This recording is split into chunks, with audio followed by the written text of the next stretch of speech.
Comic Boom. Hey guys, Comic Boom here to review Superman Heroes, as well as Superman issue 20. Now, this is the big reveal. We've already had the big reveal in Superman issue 18. We've had Superman 19. I can't even remember what happened there, but is it really that important?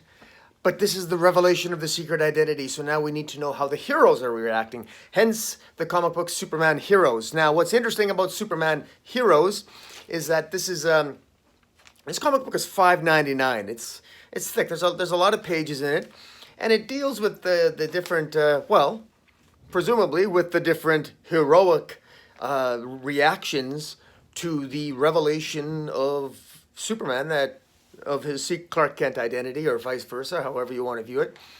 It's interesting that it's called Superman Heroes because it's not called Superman Superheroes. It's called Superman Heroes because the heroes in this comic aren't just superheroes. The heroes portrayed include Clark Kent's parents, Jonathan and Martha Kent. A story of them when they're younger, with Jonathan Kent giving his son Clark advice. Basically just telling him, always ask yourself what's the best thing, what's the most right thing you can do at the moment. That's 8 pages to get to that revelation. We then get there's also Superman, for whatever reason, decides to go and talk to one of his old high school teachers, and so sort of celebrating the heroism of teachers, I guess. So I think that obviously I like there's a general feeling of there's a general good feeling with this comic book, Superman Heroes. It's really just Clark Kent / Kal-El / Superman coming to terms and just watching the world's reaction really to the revelation. And it's in terms of is it a necessary story to read in terms of the overall progression of the Superman story / narrative that's been occurring under Bendis? I would say no. There's only one real major revelation that of any substance for the purpose of the story, of the ongoing plot lines, and that is we finally get Lois Lane revealing to Clark what the gift was that Lex Luthor, that Apex Lex, gifted to her.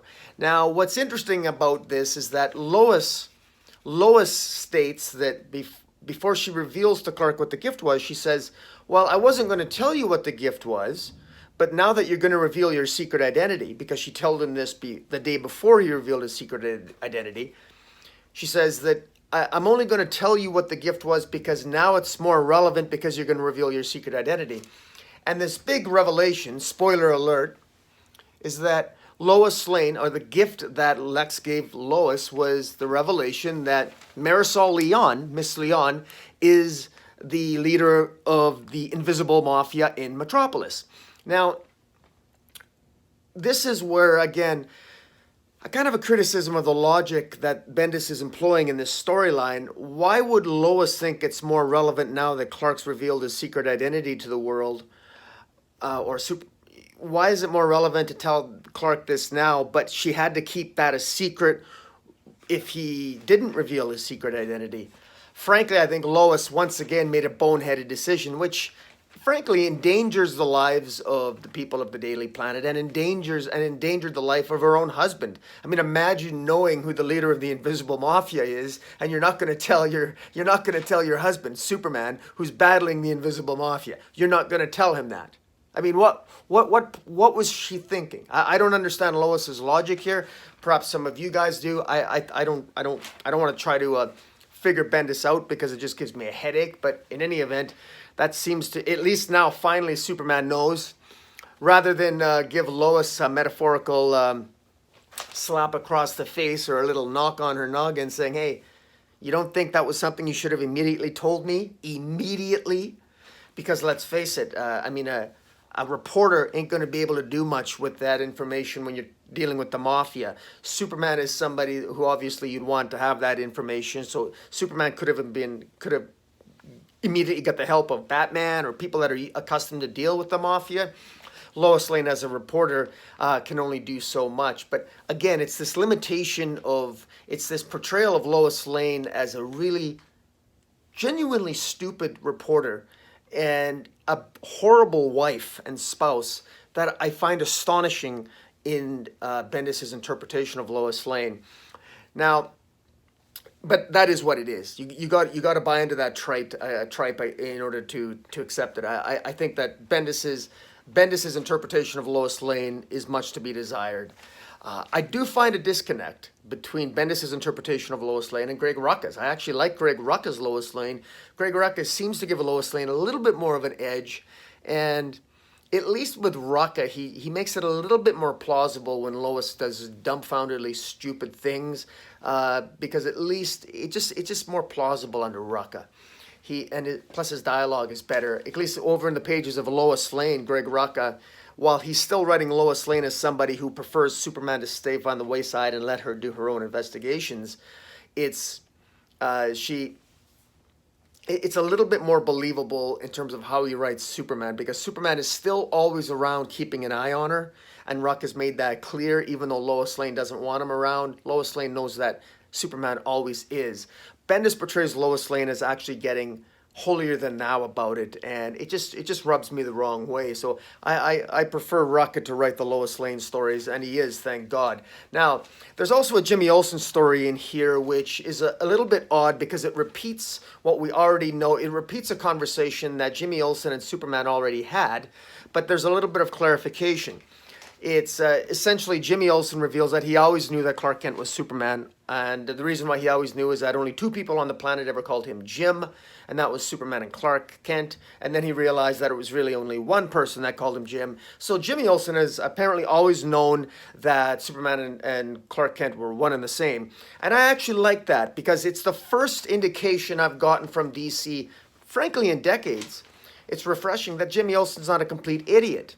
For whatever reason, Matt Fraction, writing the Jimmy Olsen comic book, really portrays Jimmy Olsen like his typical Silver Age moron. Jimmy Olsen is not well written by Jimmy Fraction. I shouldn't say it's not well written. That's wrong. Scratch that. That was cruel of me. It's written in the same Silver Age way that Jimmy Olsen's been written in the past, and Jimmy Olsen really comes across like an idiot. And I thought Matt Fraction of all people would give Jimmy Olsen a little bit of dignity in his comic book. I do collect Jimmy Olsen. I stopped reviewing it just out of frustration because it's just so sad to see what Matt Fraction has done to Jimmy Olsen. Just give the guy a little bit of dignity. You know, it's astonishing to me that with Lois Lane, let's face it, it's because she's a woman and they're trying to empower women and the Me Too movement and everything else. And there's really a decided effort to make women more powerful and, exalt the modern woman. And that's great. And women are being written more independently in comic books, and that's fine. What I find odd is you can do that for Lois Lane, and all the power to you. You know, I might have issues with it, but you can point at me and just pass me off as a older adult, white male, traditional family guy. You can just dismiss me because I'm dismissed anyway, right? Whatever, I get it. But why not give Jimmy Olsen a character? Why not give him a little bit of independence and give him a little dignity too? I know he's a white male. I know. And he's a redhead with freckles. Maybe, is that why? I don't know. Why not give him a little bit of, other than make him a joke? I mean, why don't you modernize him a little bit? Because he's the embodiment of a young adult looking for a job, trying to find his place. Why not give Jimmy Olsen a little bit of dignity? There's a huge missed opportunity here, but Matt Fraction, of course, plays him like a joke. And in Superman Heroes, Jimmy Olsen finally gets a little bit of dignity, where he's not portrayed like a moron, and he sounds like a young adult and not like an idiot. And it was actually kind of refreshing. Near the end of the story, he went back to sounding like an idiot again. But finally we got a little bit of movement there. There really has to be an evolution of the Jimmy Olsen character, and unfortunately Matt Fraction isn't the guy to do it. But at least there's some signs that Jimmy Olsen has some intelligence and is in fact a young adult and not an older teenage moron. But in any event, one of the best story written in Superman Heroes is an interaction between Wonder Woman and Batman. Now, it's written by Greg Rucka, drawn beautifully by Mike Perkins, the same artist, the same creative team that does Lois Lane. And it's really good. Greg Rucka is pretty good at capturing the voice of Wonder Woman and also capturing the voice of Batman. He's a great writer, and I think that the dialogue is excellent, and it does establish the fact that Batman is essentially he reflects upon his Superman's choice, and he's basically jealous because he's often contemplated maybe embracing truth as Batman, and he's worried about obviously Superman's revelation of his identity, but at the same time he's envious of Superman. And Wonder Woman points out something that I think is very astute and well written by Greg Rucka, that maybe Batman has always been able to duplicate a lot of Superman's success as a hero and as in terms of his preparation and his effectiveness, et cetera, et cetera. Batman has always been able to sometimes not only match Superman in terms of his accomplishments, but sometimes even surpass them in their battle against crime, et cetera, et cetera. But this is one area where Superman is perhaps one up on Batman, because Superman can accept the truth and reveal the truth without fear, whereas Batman is, in many ways, while he fights the cowardly lot of criminals, Batman is riddled with fear, a fear that in many ways, even though he fights fear, Superman tends to embrace it and work through his fear. And I think that the revelation of his secret identity is a sign that Superman is not afraid of the unknown and is willing to take that leap of faith and have trust in himself in embracing that truth.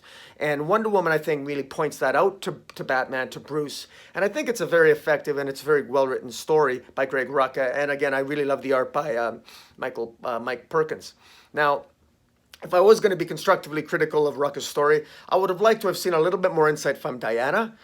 In an earlier scene where the Justice League heroes are responding and reacting to the revelation, Wonder Woman states that she was unsure as to how she would need to reflect more on it in terms of what she thought about it. Wonder Woman doesn't really say much to Bruce about how she feels about it, other than the fact that she just wants her friend to be happy, and that's really it. We don't really get any insights into Wonder Woman, and I find that extremely unfortunate. And unfortunately, Orlando, I don't think is going to be dealing with any of that in the pages of Wonder Woman. Not that I would expect him to, but Wonder Woman to me presents one of the most interesting dichotomies between truth and deception, because she is in many ways more of the embodiment of truth than Superman is, and yet here we are getting no insights really whatsoever, other than just a general platitude from Wonder Woman. Surprise, surprise, in terms of the reaction to one of her best friends revealing his secret identity to the world.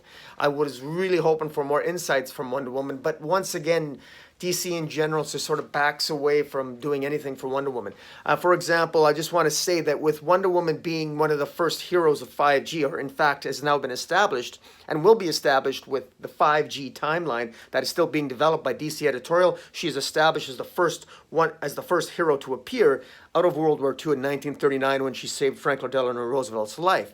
So we know that she comes to man's world and right away reveals herself as Wonder Woman. It's going to be interesting to see if Wonder Woman's first generation along that 5G timeline, that first generation lifetime for Wonder Woman, for Diana, did she have a secret identity? I would really like to know that. Did Wonder Woman at one point have a secret identity where she could provide some insights to Clark, to Superman, about that experience, about that dichotomy of having a secret identity at one time and then giving it up? I don't know if Wonder Woman in this new 5G timeline ever had a secret identity of Diana Prince.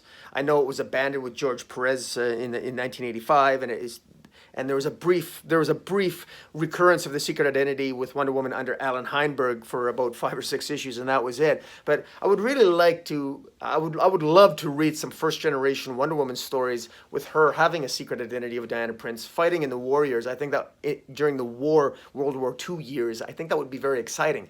And it was very disappointing not to get some Wonder Woman insight into the revelation here. There was another scene here in Superman Heroes with Booster Gold that I thought was kind of a waste. They wasted 5 or 6 pages on it, and it was Booster Gold expressing relief that Superman finally revealed his identity. We know Booster Gold's from the future. We know Booster Gold knows what's going to happen because he's a time traveler. So having Booster Gold, I don't know, I think he was in Switzerland or someplace, and just yell Clark Kent at the top of his lungs, and then meets up with Superman and then tells Superman that, spoilers, everything gets better from here, it's going to be great. That was a completely pointless scene and useless. Bruce, that should never have been in the comic, quite frankly. I don't see the point. I don't see the point. I really don't. It's Booster Gold. We already know he's from the future. We don't really need his commentary, quite frankly. That was about as useless as his appearance in Legion of Superheroes Millennium. You know, that 2-issue series by Bendis where that did not star the Legion of Superheroes, but purported to. In any event, the best scene in here, and I think the best lines in terms of comedy in Superman Heroes, was probably by Plastic Man, and it was beautifully drawn, that sequence, by Kevin Maguire. And you know, he's pretending, you know, Plastic Man is joking around and making his face look like Superman, and joking around saying, "But you can't recognize me with my glasses." And anyways, it was good. So there were some funny moments here. There were some heartfelt moments, and there were some insightful moments with respect to Wonder Woman and Batman. And finally, the big revelation, of course, being between that Marisol Leon is in fact the leader of the Invisible Mafia of Metropolis. Now that Superman knows that, Lois Lane finally reveals that she knows that because Lex told her. It's going to be interesting to see what happens, because now that the world knows that Superman and Clark Kent are one and the same, and that they work at the Daily Planet, if it's suddenly revealed that the Daily Planet is owned by the leader of the Invisible Mafia, you know that that's something that it could seriously harm and do harm to Lois and Clark's family. Now, this should not be to the surprise of anyone, because, and I just want to point out something here, that why would Lois, before Superman revealed his secret identity to the world, Lois knew that Marisol Leon was the leader of the Invisible Mafia, and also, of course, the owner of the Daily Planet. So why, you think that, so she tells Clark that. So why would he reveal his secret identity to the world at that time? You would think he would just maybe wait a week, maybe wait to deal with the fallout of that revelation before you make a revelation. It's a really dumb decision for Superman to have made that decision to reveal his secret identity to a world when he already knew that Marisol Leon was the leader of the Invisible Mafia and the owner of the Daily Planet. Why not wait why not wait a month? Why not deal with the Invisible Mafia first and then maybe plan more strategically the revelation? It just seems rather foolish, especially if Superman is following the advice of his father that was at the beginning of the comic, where his Jonathan Kent tells young Clark, saying, look, you got to ask yourself, what's the best decision that I can make right now? Whenever you have problems or are struggling or you're thinking you're making the wrong decisions, young Clark, always ask yourself, what's the best right decision that I can make right now? And really, Clark, Superman, Kal-El, whatever you calling yourself now, ask yourself, is revealing your secret identity, is that really the best decision you could have made right now in light of what you were told by Lois, that Marisol Leon is the leader of the Invisible Mafia and the owner of the Daily Planet? Could you not have waited maybe a month or two and then deal with the Invisible Mafia first before you reveal your secret identity? What was so important? Why is it so important to reveal yourself now of all times when you're in the middle of this SHIT storm? You know what I'm saying? In any event, I'm just putting that out there. There's some contradictions there. I suppose there's never a right time to reveal a secret identity, right? Because as Aquaman says here, Flash thinks he's making the mistake. Aquaman thinks Superman's making a mistake. John Stewart, Green Lantern, actually thinks that he's going to be a better hero because of it. So we got different viewpoints from different heroes there. All in all, it was an interesting tale. I'm trying to think here. Was there anything else that I missed or worth mentioning? No, not really. I think that's really it. To talk about, I'm going to make a couple of quick comments about Superman issue 20. Not much happens in Superman 20. Superman 20 deals with the reaction of the competition of a rival newspaper of the Daily Star. It has Lana Lang working for the Daily Star, and they're just and really they just talk about how Clark Kent might have cheated or Superman may have cheated in getting all the stories. People came to his defense, blah blah blah. It's more of an ethical argument. I suppose if you're in real life, if you're a journalist and you want to debate ethics, you can pick up the comic. Other than that, it's ridiculously boring. There's a long, drawn-out fight sequence with Mongul, which continues from last issue, doesn't end. It will continue into next issue. To serve what purpose? I don't know. Mongul's trying to break up one of the first meetings of the United Planets. Again, It's just a fight scene thrown in for no reason really whatsoever. It doesn't really work. Nothing happens in Superman 20 worth mentioning. We meet another reporter called Bethany Snow, who works for the Daily Star, who ends up confronting Lois in her apartment and asks Lois the question, who died and made your husband king of the earth? Again, nonsensical question. I guess we'll find out how that makes sense next issue. But in any event, that's it. So the Superman issue 20 was a waste. You don't need to pick it up. Superman Heroes, mildly interesting, but for $5.99, you can miss it, because I guarantee you that the revelation of Marisol Leon being leader of the Invisible Mafia and Clark's knowledge of that will be repeated in the next issue of Action Comics, because it just will. And that's the nature of Bendis. He keeps repeating the same plot lines over and over and over and over again, just like we got a repetitive Jimmy Olsen redundant storyline here in Superman Heroes. But in any event, Superman Heroes wasn't bad. I would give it a 6 out of 10. Not bad. If you're new to Superman, you might get something out of it. If you're an old Superman fan, you won't get much out of it. If you're a Greg Rucka fan and a Lois Lane fan of Greg Rucka and Mike Perkins, as I am, I think it'd be interesting to at least. I suppose you could pick it up for the great interaction between Diana and Bruce Wayne. In any event, guys, tell me what you think of Superman Heroes and Superman number 20. Hit the subscribe button. Follow me on Twitter at Metropolis40. And until next time, Comic Boom out.